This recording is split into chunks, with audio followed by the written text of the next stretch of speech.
Halo sobat-sobat coder, selamat malam. Hari ini saya akan memperkenalkan dengan React.js. Jadi sebelumnya kita akan membahas tentang React.js, di mana React.js itu salah satu yang develop adalah orang-orang dari Facebook itu sendiri.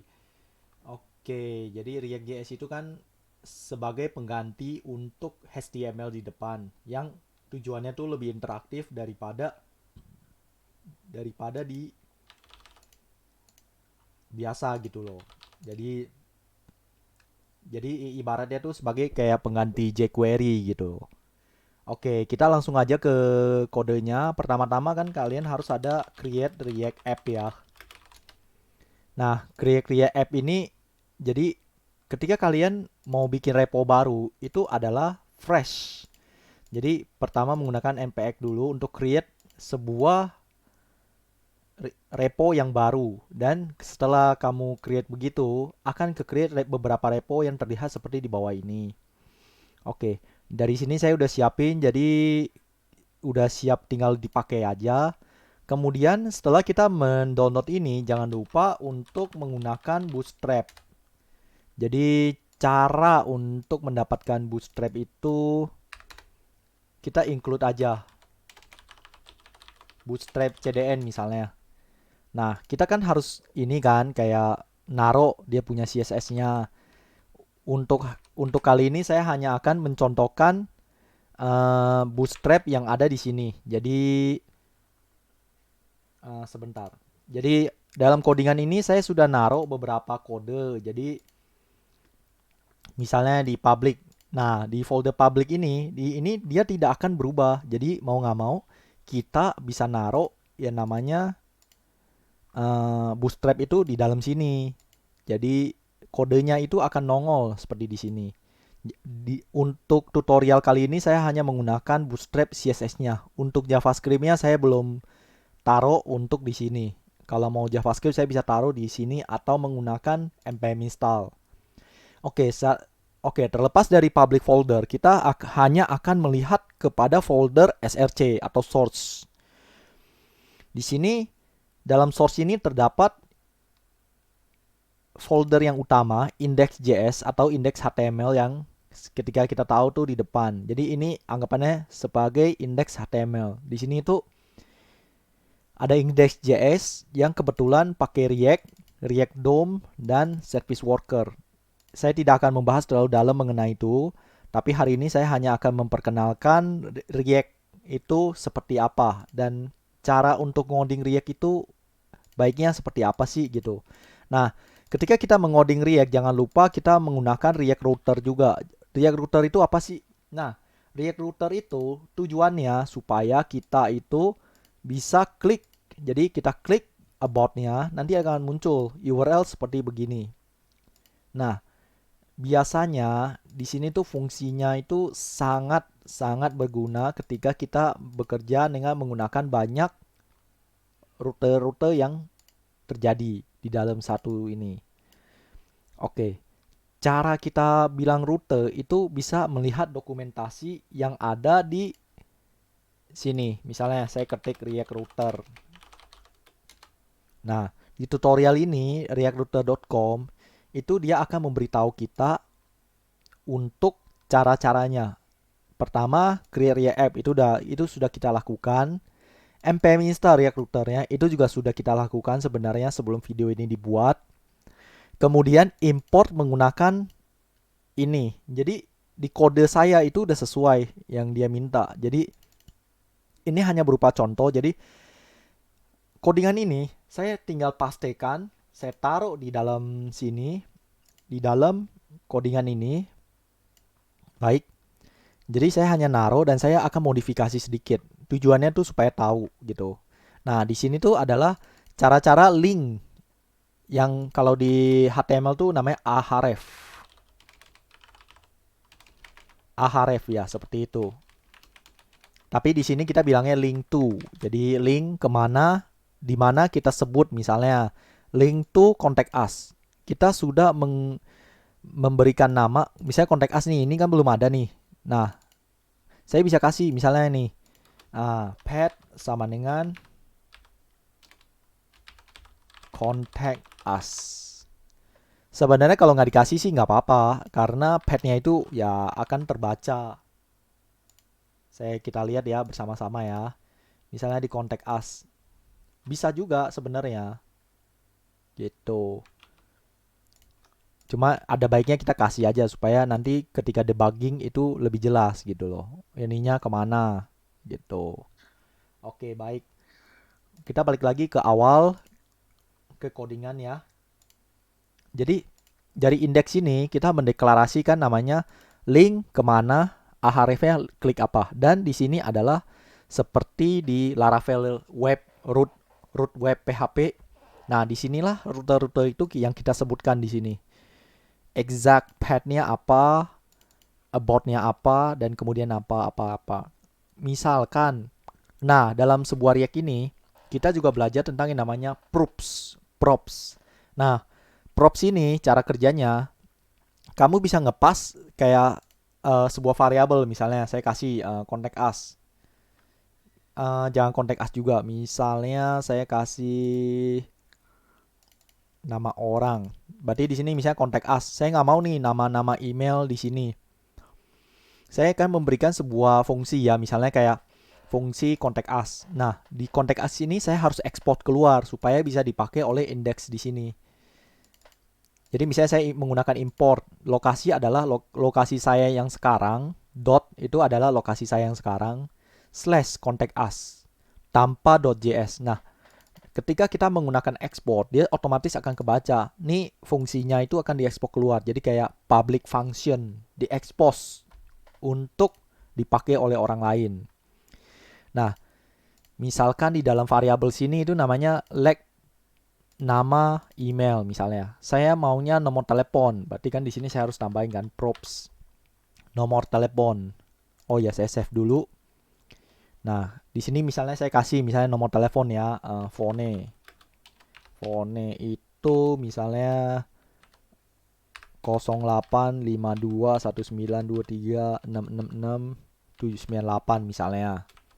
Nah, ini adalah kita ngepas sebuah variabel untuk dipakai di kelas ini. Jadi ketika kita menggunakan kelas ini di tempat lain, nah itu akan terlihat. Misalnya nih saya kasih H4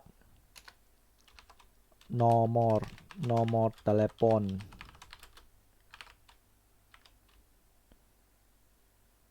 Misalnya props.phone. Nah,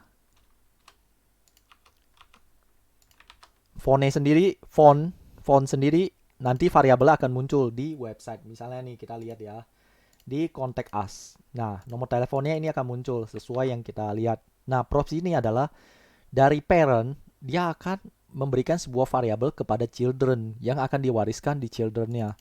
Misalnya saya males nih, kayak saya harus misalnya nanti ada banyak phone, address misalnya. Address saya kasih nama jalan misalnya nomor 5, nomor 3 misalnya. Nah, ini kan banyak. Berarti kan kalau saya mau address juga harus menggunakan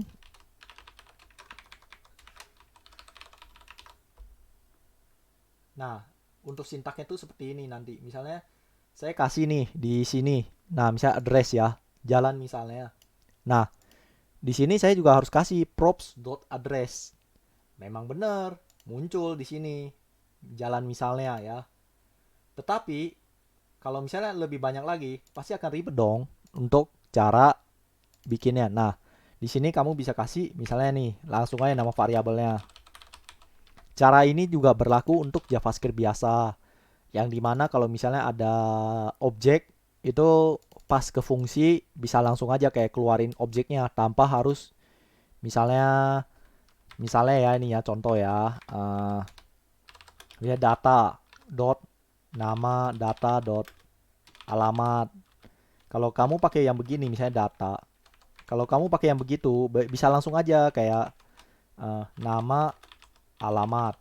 Nah, itu akan lebih mudah buat kita misalnya buat keluarin variabelnya tanpa harus kita bilang bla bla bla dot bla bla bla. Selain untuk memperpendek juga mempermudah kita. Jadi misalnya font. Nah, udah kita paste aja di sini begini. Jepret. Kita lihat websitenya apakah error? Tidak error. Malah muncul. Nah, oke, misalnya saya habis ini mau create sesuatu dari indeksnya. Misalnya udah ada kontak us, berarti saya mau cari sesuatu. Misalnya petnya kita kasih hello. Nah, hello. Berarti kan anggaplah kita kasih komponen. Nah, ini sebutannya namanya komponen. Ya, yang di sini nih namanya komponen. Jadi kita harus melakukan yang namanya import komponen. Import namanya hello from hello. Nah, kita buatnya itu manual, jadi harus ketik hello.js. Untuk cara yang lebih gampang, kamu bisa copy dari sebelah. Jadi komponen yang harus ada itu adalah import React dari React, hello yang sesuai dengan fungsinya. Ya udah, nanti di sini saya tinggal return halo bersama saya channel ini. Nah, misalnya kayak gitu. Nah, ketika sudah bilang hello bersama dengan saya channel ini, nah, kita tinggal ngupdate yang namanya linknya di sini. Saya copy, taruh linknya adalah ke hello. Misalnya hello world. Nah, kita lihat di browser ya misalnya ya. Oh, misalnya nih kita udah ketik hello di sini ya. Terus kita udah buat nih hello-nya. Nah, bisa copy about.js, hello.js-nya. Nah, udah import React nih. Ini kan import React harus penting ya. Terus functionnya, terus kita export nih keluar. Taruhlah di depan nih indeksnya, linknya ke hello, pakainya rutenya hello. Ini namanya komponen ya yang di dalam sini ya. Nah, ini komponen nih. Habis itu kita ke browsernya, kita lihat oh ada hello world nih muncul. Klik, muncul di sini dia. Halo bersama saya di channel ini. Sesuai yang kita taruh. Nah, kita mau recap nih. Dia punya kode misalnya kayak tadi saya bilang ada props. Props misalnya channel di YouTube. Nah, misalnya kayak gitu. Berarti di sini saya di misalnya channel. Jadi untuk di sini saya langsung aja channel. Nah, lihat di browser, jepret keluar ya YouTube. Nah, gitu.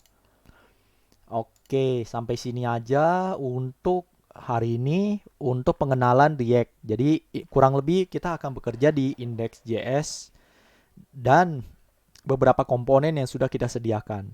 Next tutorial kita akan lebih membahas lebih dalam mengenai cara-cara React itu bekerja.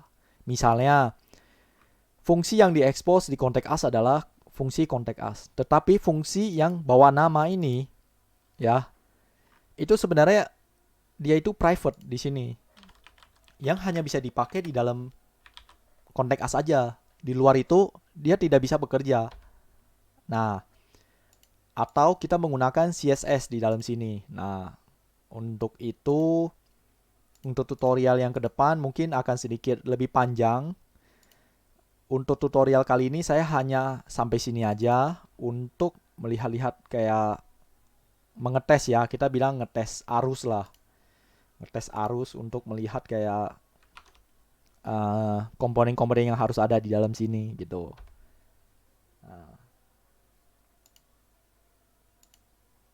misalnya nih rumah, dia kan komponen namanya rumah. Nah, di app.js ini kan saya ada beberapa tuh yang pakai array, pakai objek dan kawan-kawan gitu.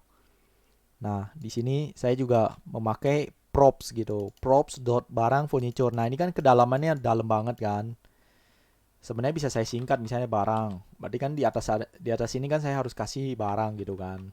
Nah, ini cara munculin untuk for loop-nya gitu.